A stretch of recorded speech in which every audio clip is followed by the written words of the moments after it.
Over the course of January, Christians in Israel, specifically in the Old City of Jerusalem, were the subject of several hateful and violent attacks, some of which you may not have heard of. So I'm here to tell you what happened and why it matters. My name is Lauren, and I am the Middle East Fellow for Churches for Middle East Peace here in Jerusalem. For many Christians around the world, the Old City of Jerusalem is widely known as the home of the Via Dolorosa, the path that Christ walked on his way to his crucifixion, and the Church of the Holy Sepulchre, where many Christians believe Jesus was crucified.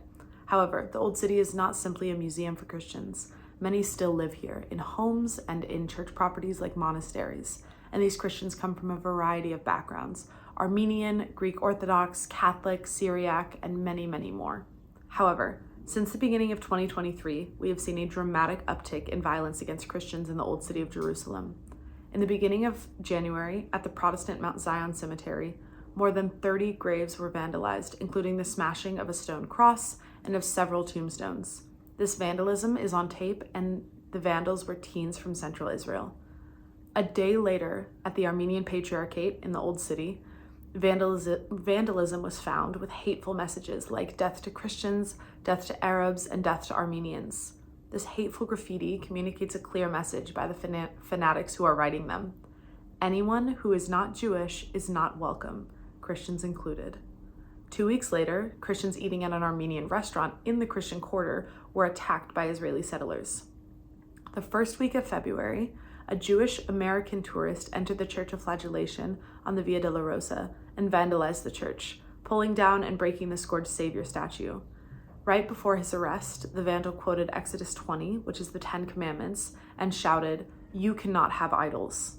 On February 2nd, the Franciscans in Jerusalem published a statement condemning these anti-Christian violent events. The Franciscans demanded, quote, that the Israeli government and law enforcement agencies act decisively to guarantee security for all communities, end quote, specifically referencing the vandalism, quote, directed against Christians in Israel, end quote. The patriarchs and the heads of churches in Jerusalem have also issued 2 statements this year calling for a de-escalation in this growing violence.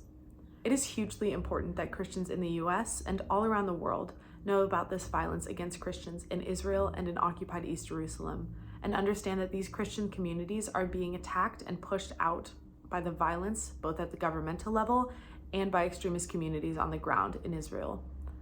We work here at CMEP to elevate the voices of peacemakers and of Christians both in the Holy Land and across the Middle East, and we are committed to advocating for policies that support the sustainability of Christianity in the Middle East. For more information about what's going on here and the role you may have to play, please visit cmep.org. Additionally, for any of the sources for what I've discussed in this video, you can view our YouTube channel, and they will all be listed in the bio. Thank you.